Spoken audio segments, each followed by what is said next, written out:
Today is June 24, 2018, and it is Chag Shavuot, or the Feast of Weeks, otherwise known as Pentecost.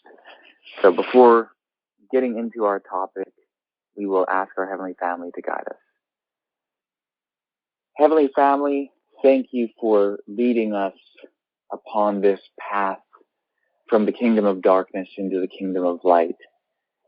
Thank you for being so patient with us as a people and as individuals in leading us away from our sometimes cherished misperceptions. Thank you for your recent revelations to us. Thank you for showing us more clearly your character, who you are, what you're all about, and how you really are concerned about love and life. Please help us in this meeting to advance in knowledge. Help us to think clearly about the current questions and to not allow biases to get in our way. Please help us to recognize any presuppositions we may have, especially if they are unfounded, and to be able to learn something. Thank you. We ask this in the name of Branch. Amen. Amen. Okay, so again, I'm glad that you're all here and looking forward to getting into this topic. As I mentioned last night, I didn't really know then what we would be discussing. And I'll mention also that Anna mentioned, or she asked last night, if it's related to what we have been discussing so far. That is during this year, the character of our Heavenly Family and the historicity of the Exodus, the historicity of Jesus, the sanctuary, priestly law, animal sacrifice, everything connected with all that.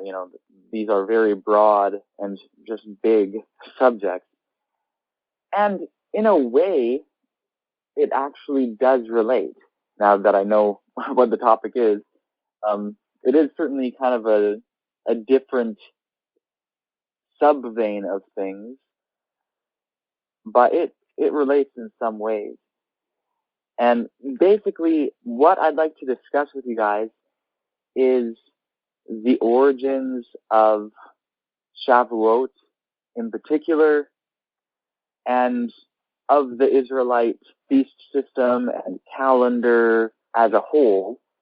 But I will say from the outset that I have more questions than I do answers on this topic.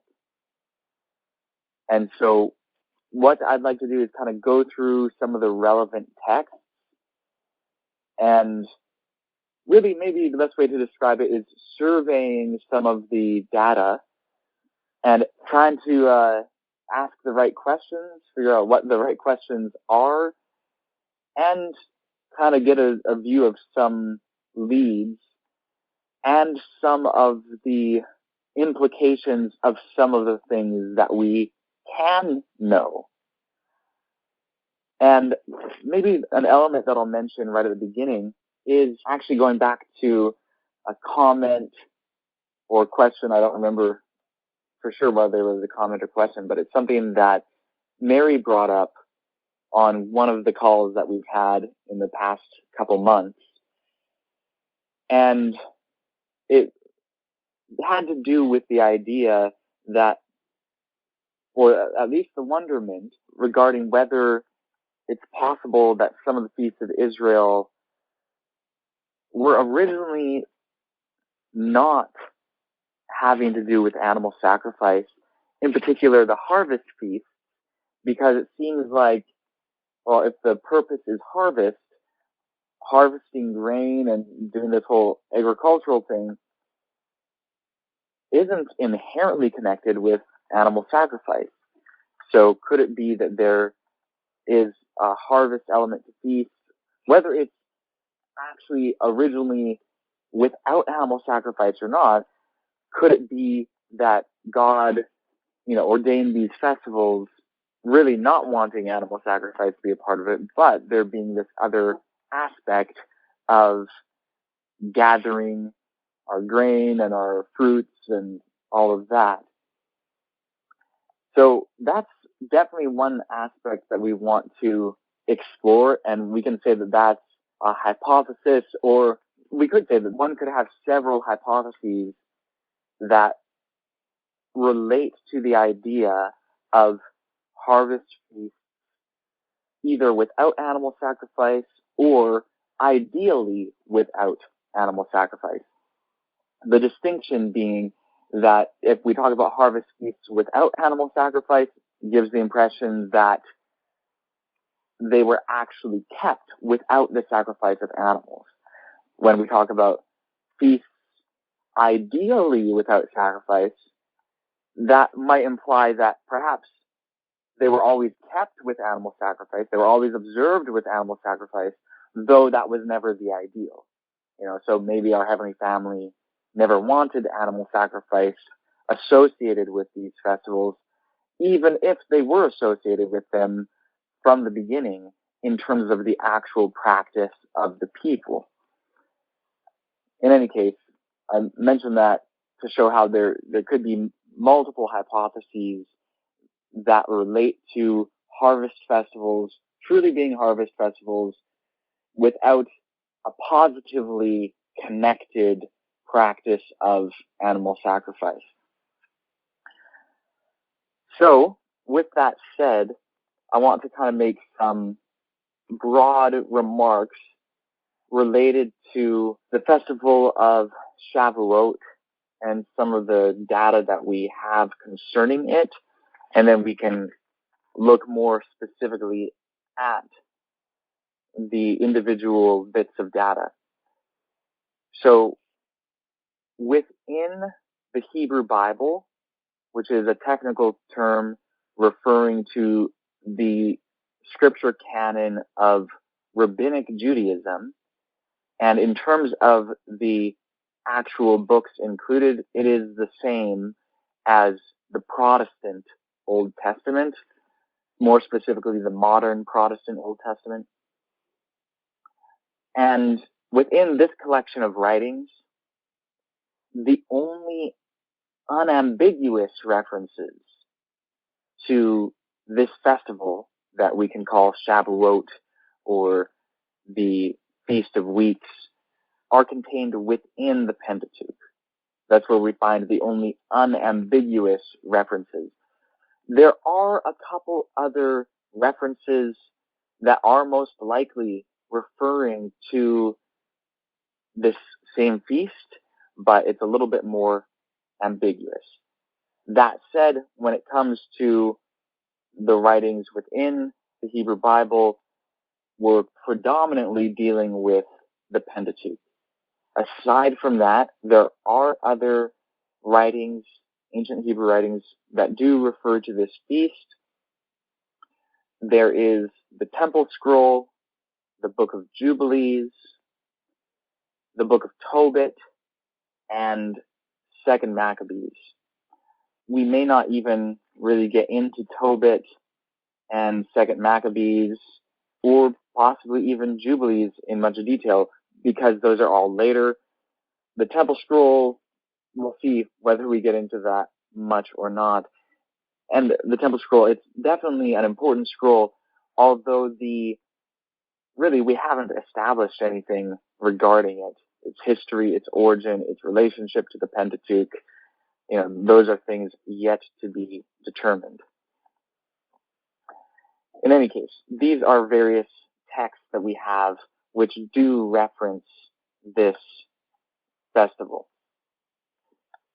Now, I'll also mention that when we read the references to this feast, within these writings, we find that it has different names.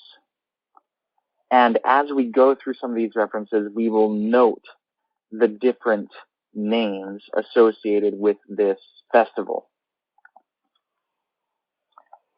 So first, we will look at the one and, so far as I know, the only reference to this feast within the J text, and we'll just go J, E, P, D, and R. R again is redactor, because there is actually one reference in each of these texts, J, E, P, D, and R. So in J, we find this reference in Exodus 34, verse 22a, and this is part of J's list of the Ten Commandments. And this reference comes right after the reference to the Feast of Unleavened Bread, and right before the reference to the Feast of Ingathering, which is also known as the Feast of Tabernacles. And here, again, Exodus 34, verse 22a, it says, "And a feast of weeks, Chag Shavuot, you shall make for yourself, the first fruits of the wheat harvest." So this feast, it's also in Leviticus 23 called the Feast of First Fruits.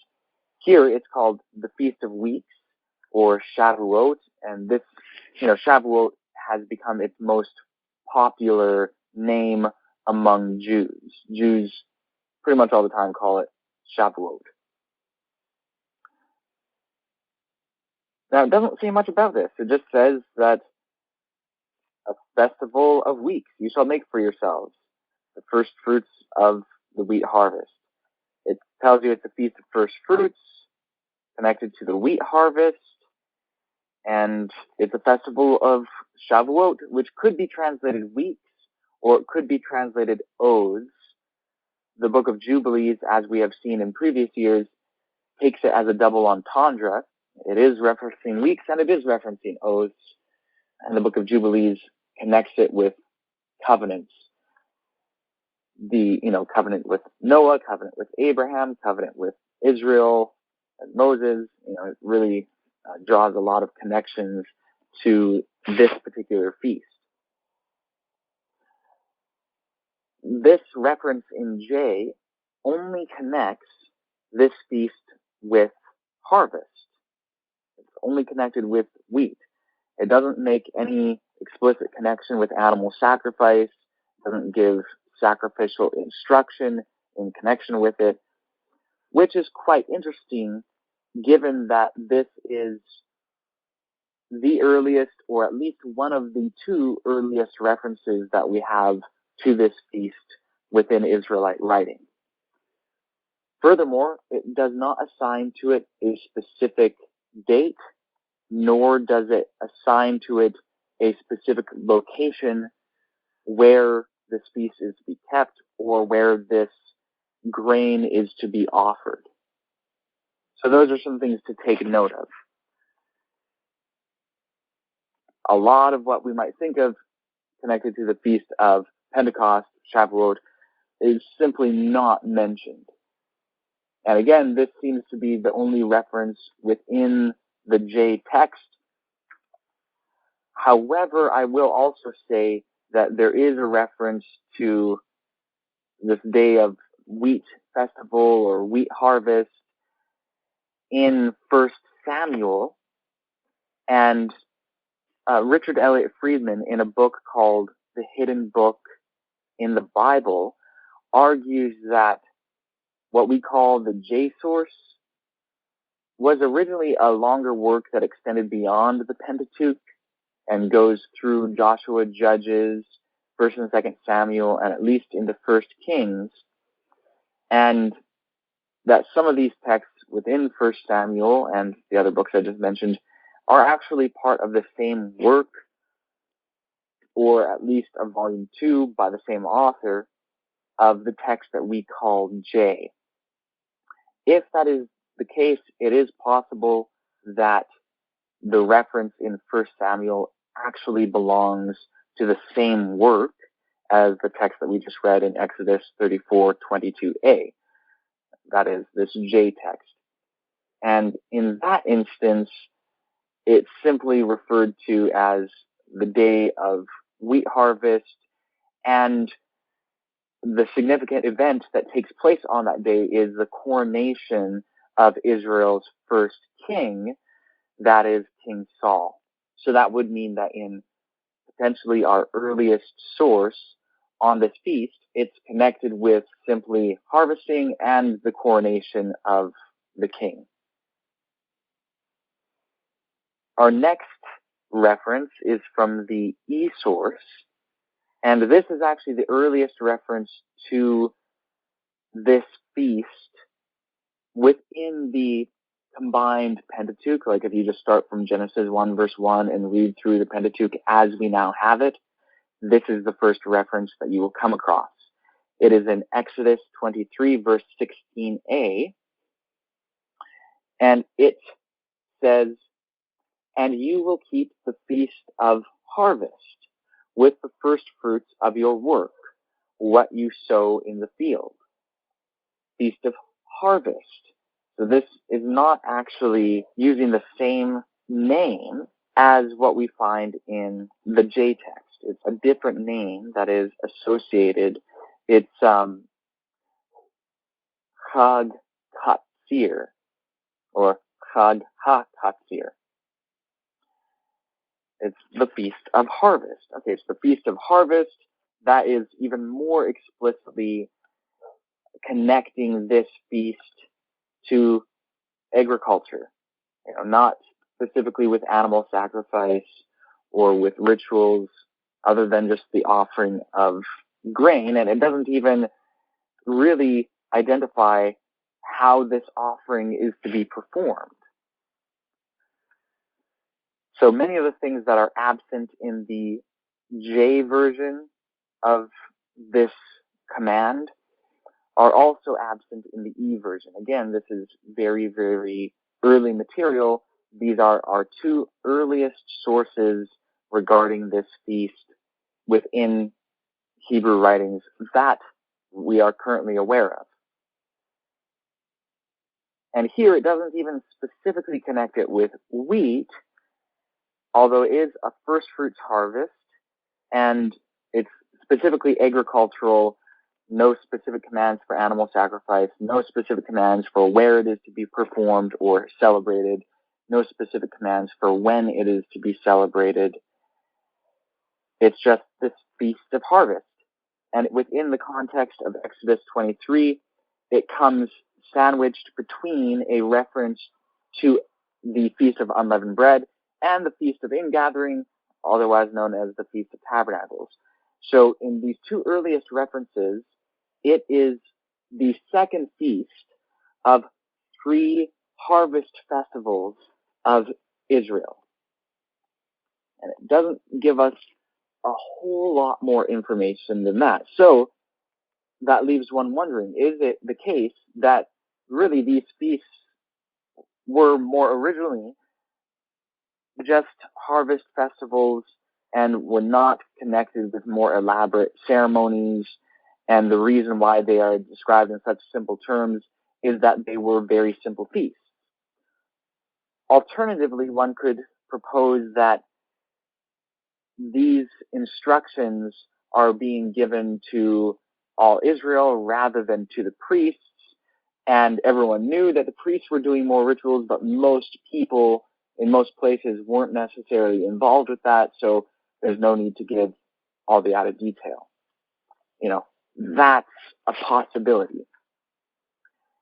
It's also worth noting that both of these references are in the covenant codes of J and E, respectively. So J's covenant code is J's version of the Ten Commandments, and this occurs within the Ten Commandments of J.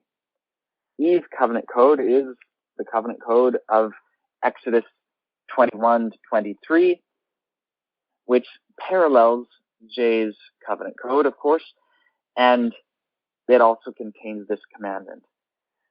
So both J and E view it as being part of the covenant between Yahweh and the children of Israel. Obviously, their covenant codes differ in many respects, but they are similar in that they include the reference to the harvest feasts, including this middle one, which, if we call it the Feast of Shavuot, as it is in J, well then it is the earliest form of the Feast of Pentecost. Or otherwise, we might say it's the precursor to the Feast of Pentecost. Really, it's changed so much that, at what point do you say it's the same feast, or at what point do you say that it is a later development? Okay, so that's J and E, our two earliest sources. Next, looking at P. P, of course, comes from a later time, and at least, the predominant position of the documentary hypothesis is that P was written as an alternate history to the combined J-E. And I'm assuming that most of you here are familiar enough with the documentary hypothesis that I don't need to explain the details of the sources and so on. And again, if anyone isn't, we go through this in many other studies on the YouTube channel. So Leviticus 23 verses 15 to 22, this comes from the P source. I will also say that some scholars think that there is another source that was later integrated into the P source called the holiness source or the holiness code, and some say that there's H1 and H2, two different versions of this holiness code, and that we find it within Leviticus, and that potentially P didn't originally have it. That's one possibility. Or another alternative is that it is a source that P used. So not native to P, but P never had a time without it. So those are different perspectives. I mention that because some of the instruction within the passage that I'm about to read, some scholars identify as being part of the holiness code, being part of H. And that is particularly true for verses 18 and 19, wherein we find the commands for animal sacrifice. However, in verse 20, there's also command for the offering of 2 lambs that some scholars identify simply as being part of P. And of course, we know that P in general did advocate animal sacrifice. The question is, how much animal sacrifice was there in P's original command regarding this Feast of Weeks? Anyway, I'll read the passage. Leviticus 23 verses 15 and 22. And you shall count for yourselves from the day after the Sabbath, from the day of your bringing the wave sheaf's offering, there shall be 7 full weeks, until the day after the 7th Sabbath. You shall count 50 days. Then you shall present a new grain offering for Yahweh. You shall bring from your dwellings for a wave offering 2 loaves of bread made with 2/10 of an ephah of finely milled flour. They must be baked with leaven, the first fruits belonging to Yahweh. And in addition to the bread, you shall present 7 yearling male lambs without defects, and 1 young bull, and 2 rams. They shall be a burnt offering for Yahweh, with their grain offering and their libations, an offering made by fire, an appeasing sacrifice or an appeasing fragrance for Yahweh, appeasing or pleasing. This is that same word that's in Jeremiah. And you shall offer 1 he-goat as a sin offering, and 2 yearling male lambs as a sacrifice of fellowship offerings. And the priest shall wave them with the bread of the first fruits as a wave offering before Yahweh, in addition to the 2 male lambs. They shall be holy for Yahweh, for the priest. And you shall make a proclamation on this very same day. It shall be a holy assembly for you. You shall not do any regular work. This is a lasting statute in all your dwellings throughout your generations. And when you reap the harvest of your land, you must not finish the edge of your field at your reaping, and you must not glean the remnants of your harvest. You shall leave them behind for the needy and for the foreigner. I am Yahweh, your God. Okay, so that is the whole of P's command, or series of commands, rather, regarding this feast. Now, here, it's kind of interesting because in P, it's not even really described using language of feast. It's kind of like an extension of the wave sheaf offering. So the wave sheaf offering is offered in connection with the Feast of Unleavened Bread, though it's not even specifically part of the Feast of Unleavened Bread in Leviticus 23. Again, Leviticus 23 is part of the P narrative. And in this passage, the offering of the wave sheaf is spoken of as taking place on the day following the seventh day Sabbath, which occurs within the Feast of Unleavened Bread. So it's an offering that's connected with the Feast of Unleavened Bread, though it itself is not a feast, nor is it necessarily an integral part of the Feast of Unleavened Bread, especially since it can take place outside of the feast itself. So it's connected to the feast, it itself isn't a feast, and it's not necessarily an integral part of the Feast of Unleavened Bread. And then this offering of the wave loaves is connected not to the feast, but to the offering of the wave sheaf. And it isn't necessarily described as a feast day proper, although it's listed among these feasts, but for the specific description of it, it's really focused more on describing the ritual. And here, at least in the form in which we have it, it's definitely connected with animal sacrifice. And so it's predominantly ritual. Again, this is a priestly text with a lot of sacrificial instruction. Now, going to D's account of this feast. This is in Deuteronomy 16, verses 9 to 12. Some versions of the documentary hypothesis, in particular that advocated by Richard Elliott Friedman and many others today, advocate that D is the last of the four main sources of the Pentateuch, although earlier, some forms of the documentary hypothesis had P and D flipped in terms of when they were composed. Some thought that P was last and D came after J and E. In any case, this is what D has to say concerning this Feast of Weeks. Deuteronomy 16, 9 through 12. You shall count 7 weeks for yourself. From the time you begin to harvest the standing grain, you shall begin to count 7 weeks. And then you shall celebrate the Feast of Weeks. That's Chag Shavuot, the same as J.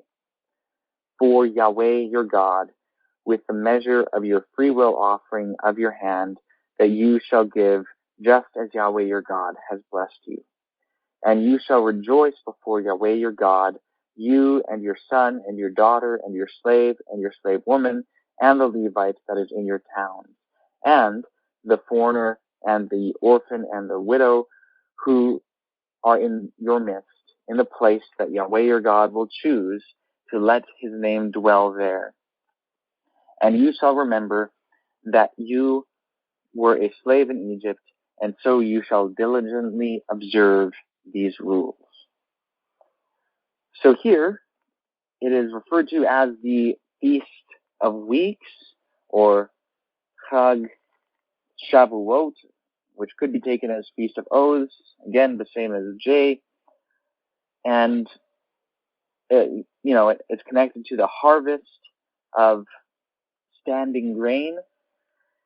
It's supposed to be observed in a particular place, the place wherein Yahweh will choose to let his name dwell. This is described as being a feast of rejoicing. And, it talks about this free will offering, presumably of grain, since that's the only thing it specifically mentions. And it doesn't explicitly connect animal sacrifice with it. And it's interesting how it's kind of having everyone rejoicing in their towns. It's kind of how it comes across, but then it connects it to this particular place. Now, in Deuteronomy, all the males are to gather to this particular place. So, could be it's just saying everyone's supposed to rejoice, but all the males are to gather to this particular place. Anyway, that's the account in D. And then in R, the redactor, there is another account of this. It's in Numbers 28, verses 26 to 31. Richard Elliott Friedman, in the Bible of Sources Revealed, points out that in this whole series of sacrificial commands in Numbers 28 and 29, there's no reference to the tabernacle, and he thinks that that is most likely because this list of sacrificial instructions originated after the Babylonian exile, and in the Second Temple, there was no tabernacle, whereas in Solomon's temple, the tabernacle was actually inside of it. And so he takes this to be a post-exilic list of commands. So again, Numbers 28, verses 26 to 31. And on the day of first fruits, so notice here it's a different title, the day of first fruits. When you are presenting a new offering for Yahweh during the Festival of Weeks, so here it has this whole thing of Chag Shavuot, same as D and same as J, you will have a holy convocation. You will not do any regular work. You will present a burnt offering for a fragrance of appeasement for Yahweh, 2 bulls, 1 ram, 7 male lambs in their first year, and their grain offering will be finely milled flour mixed with oil, 3/10 for each bull, 2/10 for 1 ram, 1/10 for each of the male lambs, and 1 male goat to make atonement for you. In addition to the continual burnt offering and its grain offering, you will offer them without defect with their libation. Okay, so definitely in this account, animal sacrifice is a part of it, along with other grain offerings and also libations or drink offerings. And it's referred to with 2 names, the Festival of Weeks, or Feast of Weeks or Oaths, Chag Shavuot, and then also as the Day of First Fruits. These are all the references from within the Pentateuch regarding this feast. As you can see, the sources differ with each other regarding the nature of this feast and also regarding the details of their description of it. Exactly how they relate to each other is something for further investigation, but I think it is important to keep in mind the chronology of the sources. In other words, what did the earlier sources say? What do the later sources say? And can we trace some sort of development of the feast itself? I will mention some other sources now outside of the Pentateuch, and we won't necessarily read what they all have to say, but I'll take note of them and you guys can look them up. There is a very early Hebrew inscription, one of the earliest Hebrew inscriptions that has been found, known as the Gezer Calendar. It was found in a site called Gezer, and it lists kind of different periods of the year, and it's from the 10th century BCE, probably the second half of the 10th century BCE, so somewhere between 950 and 900. So this is like, going back as early as J and E, potentially even earlier. And it doesn't necessarily specifically speak of Shavuot, but it's possible that it refers to a harvest feast. And it kind of divides the year into periods of months. So it says something like, his 2 months are olive harvest. His 2 months are planting grain. His 2 months are late planting. His month is hoeing up flax. His month is harvest of barley. His month is harvest and feasting. His 2 months are vine tending. His month is summer fruit. And that's it. And there are different ways to translate this, but it's just 7 lines of ancient Hebrew text, and it has 2 months, and then 2 months, and then 2 months. So that's 6 months. And then 1 month, 1 month, 1 month, 2 months, 1 month. So altogether, if you add it up, you have a year, and in one place it mentions his month is harvest and feasting. And adding it up, going from beginning to end, the time at which it says that is basically the time when we have Shavuot. So the grain harvest in total ends up being 2 months, and Shavuot is at the end of it, or this, some sort of feasting is at the end of it. So some people connect this with this harvest feast that later developed into what we usually think of as the Feast of Pentecost. If you'll notice, none of these references call the feast Pentecost. Pentecost is actually from the Greek name of this feast, and Pente has to do with 5, and really Pentecost is 50 because it's the 50th day from the offering of the wave sheaf. So that's where we get the name Pentecost. But in Hebrew literature, it's either referred to as the Feast of Weeks or Feast of Odes, Chag Shavuot, or Chag HaKatzir, which is the Feast of Harvest. So anyway, I just wanted to mention this Gezer Calendar because it's a very early reference that, if it doesn't specifically refer to this harvest feast, it seems to refer to some sort of harvest feasting, and it's just an important text for Israel's calendar as a whole. Beyond that, there's the Temple Scroll. We won't read the section within the Temple Scroll. You guys can all look it up.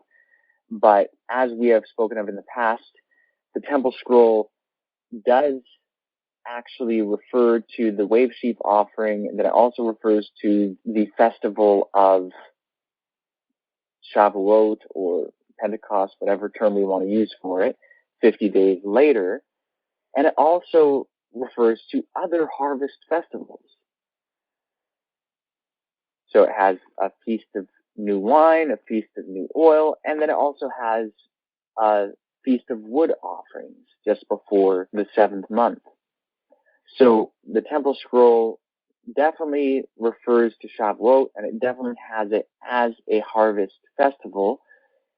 if I remember correctly, it does include sacrificial instructions in connection with the Feast of Shavuot. It definitely has sacrificial instructions within the temple scroll. Next, we have Jubilees, which, hey, we've talked about Jubilees' connection to the feast before, and I already mentioned a little bit in this meeting regarding how Jubilees views the Feast of Shavuot. It kind of gives it this dual meaning of weeks and oaths. And in the past, we've also talked about the possibility that the covenant ceremony at Qumran was celebrated on the Feast of Pentecost. We know that there are texts that do refer to it as being celebrated within the third month. And since Jubilees was copied and maintained and respected at Qumran, and Jubilees talks about the third month feast being the Feast of Shavuot and it being the Feast of Oaths, well, there are some pretty strong connections to show that that's how it was understood at Qumran, that they did their covenant renewal ceremony during the Feast of Shavuot. So anyway, Tobit, 2nd Maccabees, they kind of refer to the feast in more of a passing sense. Likewise, in 1 Samuel, at the inauguration of King Saul, Samuel is giving a talk, and he's rebuking the Israelites, and he says, "Is the wheat harvest not today? I'll call out to Yahweh so that he sends thunder and rain, etc., etc., etc." So he just points out that today is the day of wheat harvest. So that's another kind of passing reference. Again, more ambiguous, which is why I mentioned that the only unambiguous references to the Feast of Harvest are in the Pentateuch when it comes to the Protestant Old Testament and the Rabbinic Hebrew Bible, but that is very likely a reference to this feast simply as a harvest festival.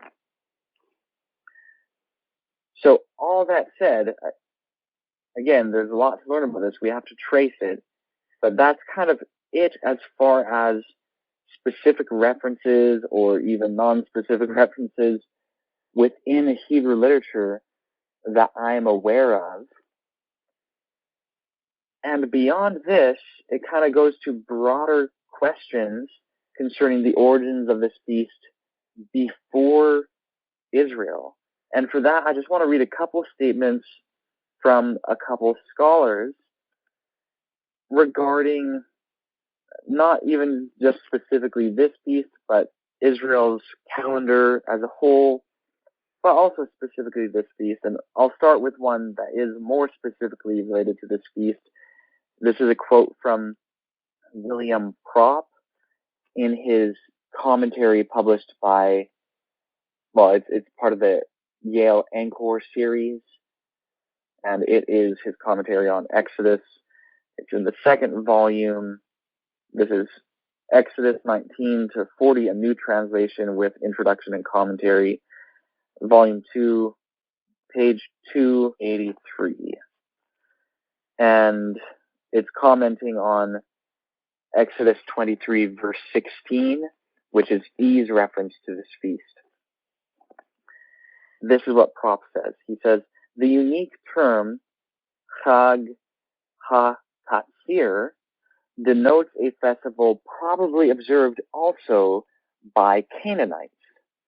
And then he references Judges 9:27, which refers to Canaanites celebrating some sort of harvest festival. And then he says it marked the culmination of the wheat harvest, what the Gezer calendar calls Harach Tatzir Wukel, if I'm pronouncing that correctly, month of reaping and measuring. As with all the agricultural festivals, scholars question whether these were always celebrated on the same date or varied by locale and annual climate. This harvest festival would become Jewish Shavuot or Pentecost. So that's his statement. So he seems to take the perspective that this feast was also celebrated by the Canaanites. William Dever, who is one of the most predominant archaeologists of ancient Israel, in his book, Did God Have a Wife?, actually does reference Shavuot a couple times. On page 107, he says, the calendar of ancient Israel was, in effect, a liturgical calendar. It was based, however, on the annual cycle of nature, the principal agriculture seasons of which were already fixed in Canaanite culture. But they were borrowed and by now identified with specific events in Israel's own peculiar history. These seasonal feasts thus became celebrations not of nature's cycles, but of God's mighty acts in history, Israel's history. And then on the next page, page 108, he says, Shavuot, which might be translated sevens or weeks, follows Passover after 7 weeks of 7 days, plus 1. It was a late spring, early summer festival, falling at the time of the all-important wheat and barley harvest. Like several other Israelite festivals, it had its origins in the old Canaanite agricultural calendar. I will also reference you guys to an article from a website called thetorah.com. The article is called The Origins of Sukkot. It was written by Rabbi Zev Farber. This website, thetorah.com, is devoted to advocating modern biblical scholarship within the context of practicing Judaism. And it is actually an article about Sukkot, as of course implied by the title, The Origins of Sukkot. And it really provides very strong evidence for Sukkot, or the Feast of Tabernacles, having origins in ancient Canaanite practice. We've talked about this before, how there are very strong connections between the Israelite Feast of Tabernacles and a pre-Israelite Canaanite feast in the 7th month, wherein people built tabernacles, built shelters, and even placed them atop the temple. And in Jewish writings as well, tabernacles were put on top of the temple. So there are definitely some strong connections there that suggest a Canaanite origin for this feast. Now, more broadly, I want to point out that the Israelite calendar probably did have origins in Canaanite culture. Some of the names of the Israelite months, such as Ethanim and Bul, are actually the names of months in Canaanite literature. Now, among known Canaanite literature, there's no list of all the names of their months. So we don't know how much they match Israel's months. Likewise, in the Hebrew Bible, there are not names given to all of the months. So the Hebrew names are not all known, nor are the Canaanite names known. But among some of those that we do have of both, they are matching. So Ethanim is the Hebrew name for the 7th month, and Bul is the Hebrew name for the 8th month, and the same goes for the Canaanite months. Like, it's the same names. So it's showing that there's some sort of connection here, and also since there are connections in ritual, like there are Canaanite rituals described in Ugaritic texts that are very similar to the rituals on the Day of Atonement. There are ritual texts from a place close to Ugarit that are also very similar, a place called Emar. There's Emar texts that describe the installation of the high priestess, and it's like this 7-day priestly inauguration that is in some ways similar to the priestly inauguration rituals in Exodus and Leviticus. So there's, quite a number of connections. Now, one thing that I want to point out is that in some of the Pentateuchal texts, particularly J and E, it is taken for granted that Israel's ritual and sacrificial behavior had pre-Israelite origins. The patriarchs, who of course weren't Israelite proper until you get to, the sons of Israel, they are described as doing rituals, including sacrifice, but not exclusive to sacrifice. There's standing stones. Jacob is described as erecting a standing stone in Bethel and pouring oil on it. These sorts of rituals were practiced by the Canaanites, and there's archaeological evidence or proof for these sorts of practices. Archaeologists have found many Canaanite standing stones, and also there are Canaanite texts that describe these practices. So in J and E especially, there is much discussion of pre-Israelite patriarchs doing ritual activity that has clear affinity with ancient Canaanite practice.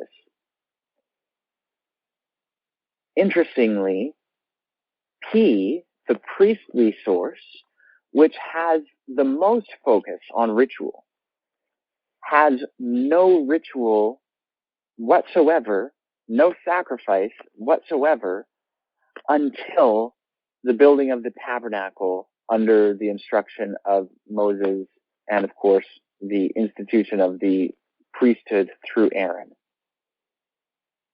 You look at all the stories in Genesis and you compare the J and E versions with the P version. Very often the J and the E version contains sacrifice and ritual, whereas P does not have it. You kind of expect it to be the opposite, but that's not the case. And something to consider is that perhaps the reason for this is that P really wants to legitimize ritual and sacrifice, and so has to have it coming from God through Moses. And all the sacrificial activity is bestowed upon Aaron from God through Moses, Aaron and his sons. So it's really, in P, there's no mistaking that it is of divine origin. And it had no pre-Israelite context in P. Whereas J and E clearly have it as just kind of a practice that everyone is doing. Which, again, one could at least question, well, is this just a practice that everyone is doing, even though it's not necessarily of divine origin? So P really emphasizes the divine origin of sacrifice and ritual, etc., etc. So it's something to investigate more, but I think that the evidence through archaeology and through text is pretty clear that it is in fact the case that Israel's practice of animal sacrifice and the rituals associated with it did not drop from the sky. And it's probably correct, the way that this kind of relates to our overall subject and our most recent discussions is, Jeremiah's tradition, where Jeremiah says that Yahweh said that, quote, I did not, when I brought your ancestors up out of the land of Egypt, I did not command them regarding sacrifice, nor did I instruct them regarding sacrifice. Well, it could very well be that that's the case. It's unlikely, historically speaking, that Israel's practice of sacrifice and the rituals associated with it, it's unlikely that they originated with Moses, for the very reason that we have strong evidence that it originated before Moses, that ancient Israel was carrying on the sacrificial activity of the Canaanites, which existed prior to Moses. It's also interesting to note that the priestly or the sacrificial activity of Israel, according to some of the sources, did not originate in Jerusalem, but it went back to Shiloh. And archaeologists have found that there was a cultic site, a ritual site, wherein animal sacrifice was probably practiced at Shiloh, going back into the Middle Bronze Age, going back before the time of Israel. Israel really came into existence in the early Iron Age, about 1200 BC. But there is, going back to 1400, 1600 BC, at Shiloh, a sacrificial site.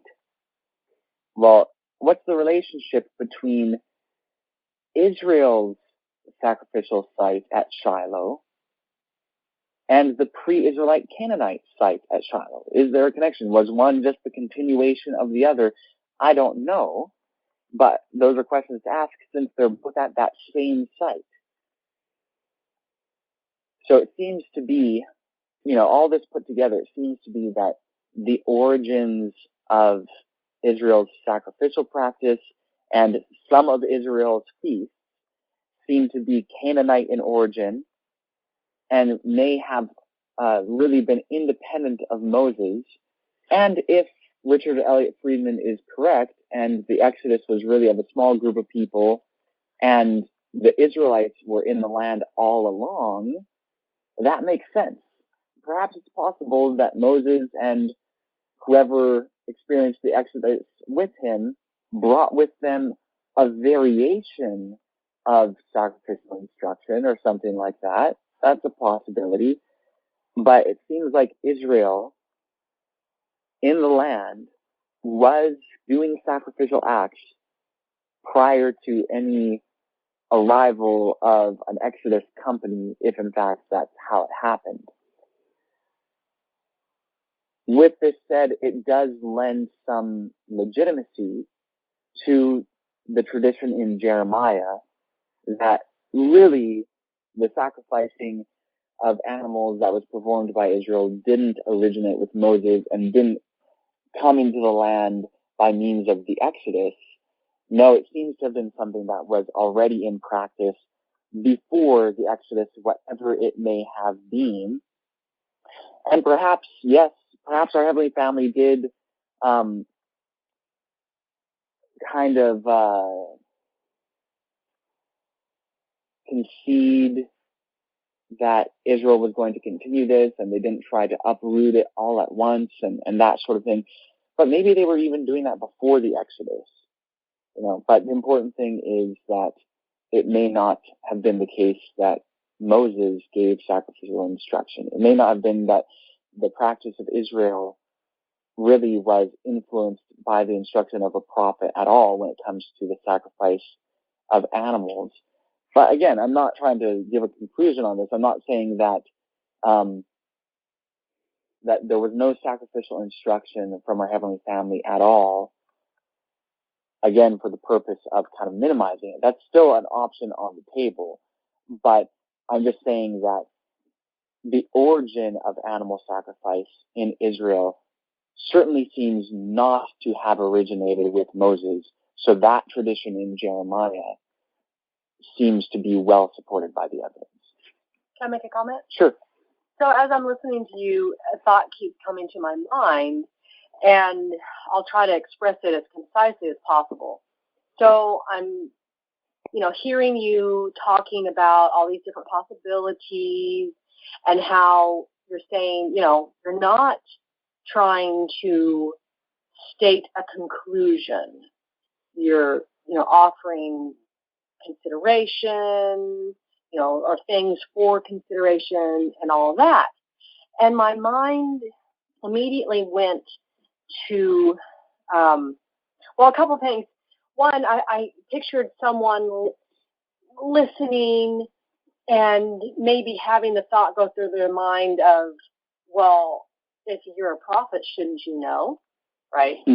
And the kind of misunderstanding that we've all had in regard to the nature of inspiration. And then my mind also very, very quickly went to the days of Ellen White and how she described how they would come to understand Scripture and understand various truths, and how they'd be just around studying, talking. Now, see, they didn't have this type of recording available in her day. So if you consider that there was probably a whole lot of discussions had with Ellen White where she's not just declaring something, and likewise with Victor Houteff or whatever, but this is all being documented as it's happening.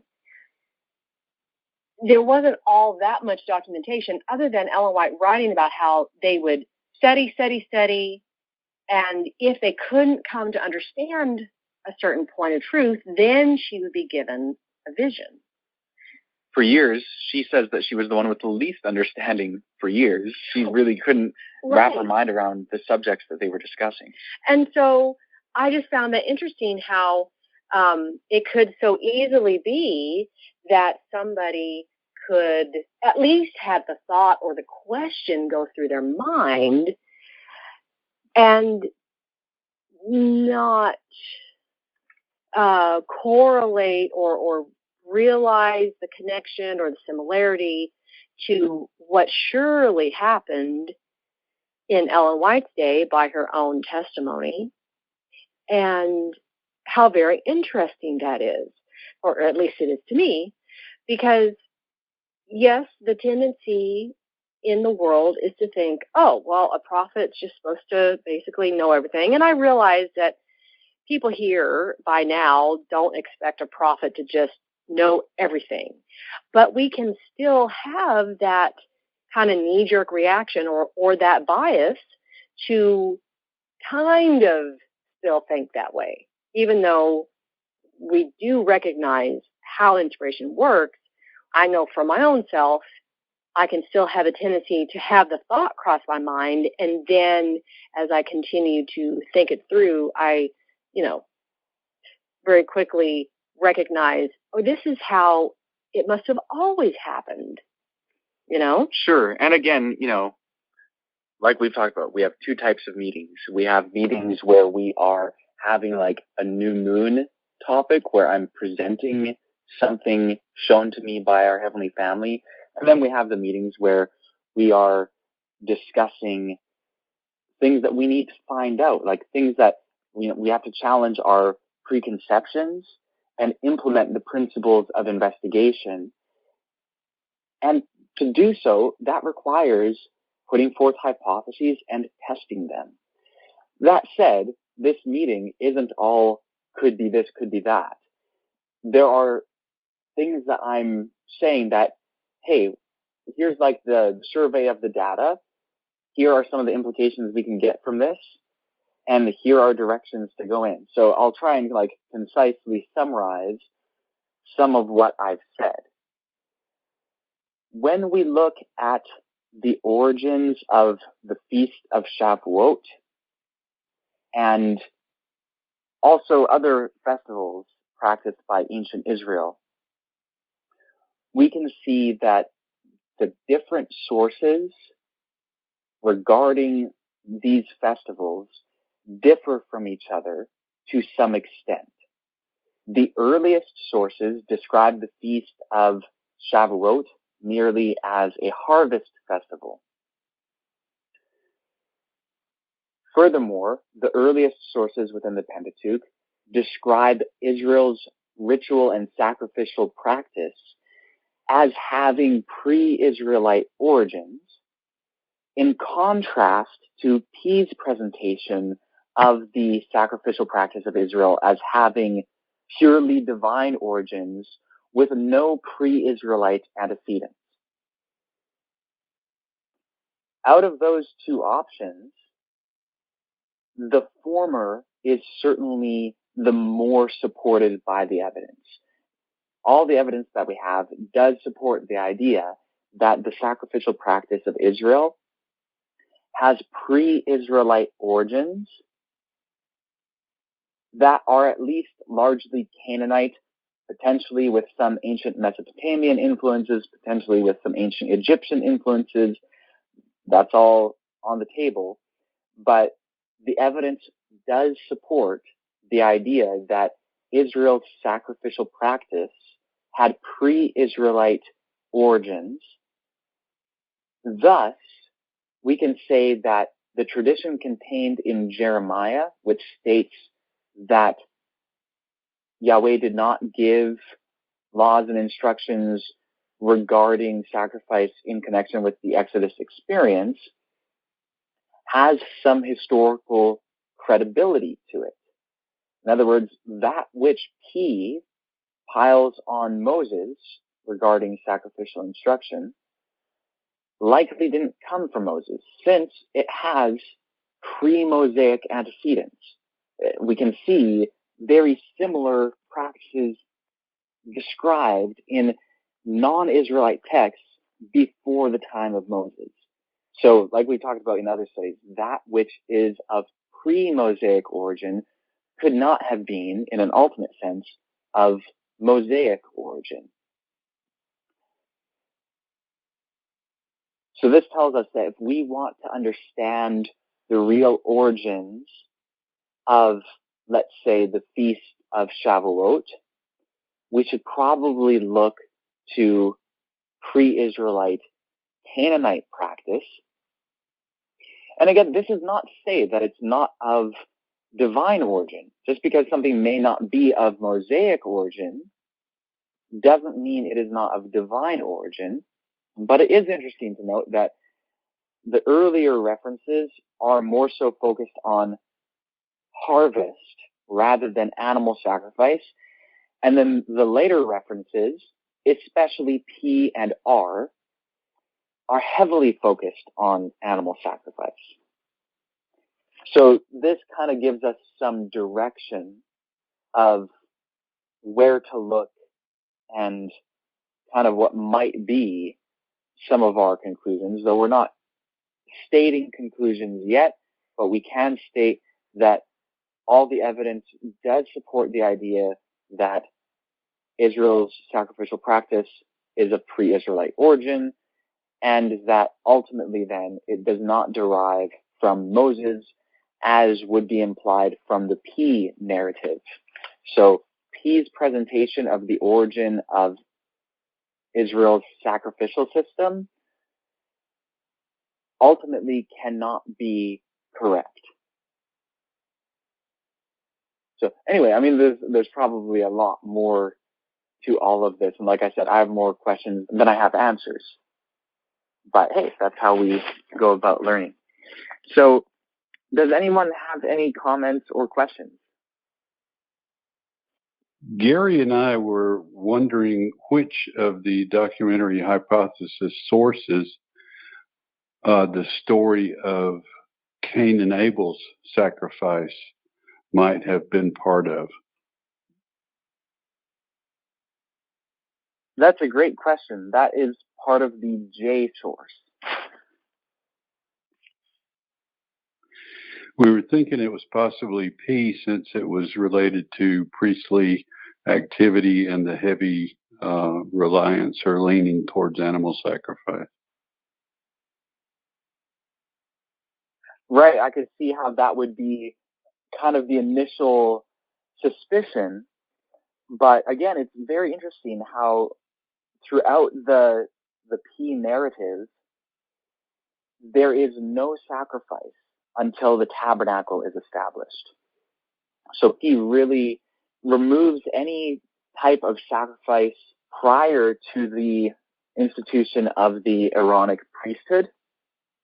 In P, it's really like, no, there is no sacrifice at all prior to that. And it's really, again, it's it's emphasizing the Aaronic priesthood and the sole right of the children of Aaron to do priestly activity. And it may also be trying to emphasize the divine origin of the sacrificial law, because, hey, no, this came through Moses. It didn't come from any pre-Israelite source. So that might be the implication. Very interesting, and praise the Heavenly Family for squashing an assumption in the bud. Amen. Praise our Heavenly Family.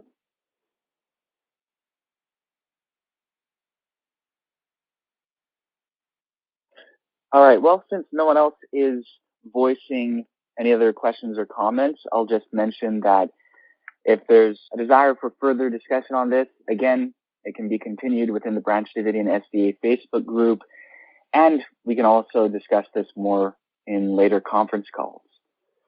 So with that said, Teresa will thank our Heavenly Family, and then we'll end the call.